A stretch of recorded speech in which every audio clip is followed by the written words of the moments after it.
as the newly appointed, literally 2 weeks ago, ambassador for philanthropy, I have pledged, and I say this very slowly because it's going to be really the theme of the year, I have pledged to inspire the idea that giving is a pleasurable act of desire and compassion to help change or challenge any aspect of society by raising the bar on our capacity to be generous. As a child refugee, I have been the recipient of charity because my German Jewish parents really did a very brave thing. They organised, with difficulties it happened, they organised for me to come to this country on a kingdom transport into the arms of strangers. I mean, they didn't know where I was going, and they knew the name, but thinking never to see me again. And I was one of 10,000 lucky children, and I arrived in London as part of that largest ever migration of children. In my first job at British Telecom, I started there at the age of 18, I went to evening classes for years to get my first degree. And my social life again came from volunteering. Later, as we were planning for a family, I founded what eventually became a public company. I founded it as a 20th century cottage industry for women. A company of women, a company for women. Well, not only has the success of that company made me wealthy, at one time trading the queen in the female rich list, but my Daneship in the Millennium Arms was for services to information technology, nothing really to do with philanthropy. My company was an early member of what's called the Percent Club, committing a percentage of its profits to selected charities. And recent research, and I know there's some business people here, but recent research shows that corporate giving is directly good for business. The Shirley Foundation's mission soon sort of formulated, it's only changed once over the years, formulated itself to be pioneering, because no matter how worthy, we don't just do more of the same. Pioneering and strategic, by which I mean that if successful, and a lot of pioneering projects can and do fail, and in fact if we had no failures, I'd probably think we're not taking enough risk, but if successful, make a real difference.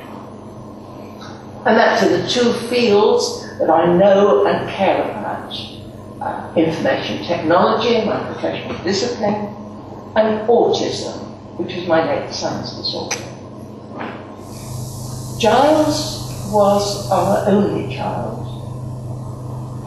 We planned to have a large family, but as the first child, and once we realized that something was seriously wrong, we decided to focus on the one we'd got.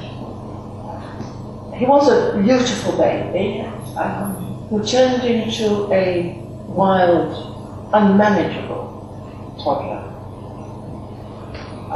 He went to a good primary school for non-communicating children, and we had some relatively calm years. But he flipped completely when puberty hit, and that's at 11 years old, which is really far, far too early. And I couldn't find a secondary school that would take him at all, so I had him at home for a couple of years. And when he was 13, I broke down completely, and both of us finished up in hospital.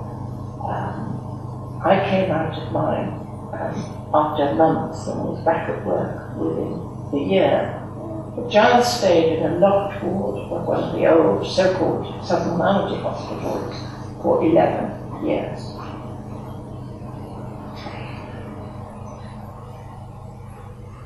My first big autism project had Giles as the first resident in the first home of the first charity that I set up. This was before the days of care in the community. And that now supports 52 adults some in their own homes, some in parental homes, and a few in a small residential facility, all with autism and what is euphemistically called challenging behaviour. I do believe that giving is a social and cultural activity, not merely a financial transaction. Sure, money can be given as a compassionate act of detachment. In giving to make a difference, I try to make it a committed act of love. And I'm putting just as much effort into learning to give away money wisely, and taking just as much satisfaction as I've got from making it in the first place. I know from having received charity myself and expected to be grateful how easy it is to patronize. So I give with a warm hand and liberal heart. What's the fun of writing gifts into your last will and testament? I want to live in my lifetime. I was once classed as the 7th wealthiest woman in Britain. The arithmetic was doubtless wrong. And I'm very proud to have given away enough to take me out of the rich list.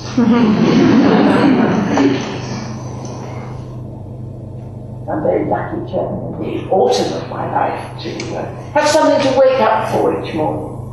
I meet more interesting people, travel purposefully to more interesting places, and feel much more fulfilled as a social entrepreneur than I ever did in the years spent making money. Having earned it, I now return it. Giving and the service of others is making my modest fortune significant, and it seems as if the more I give away, the richer my life seems to become. Thank you very much.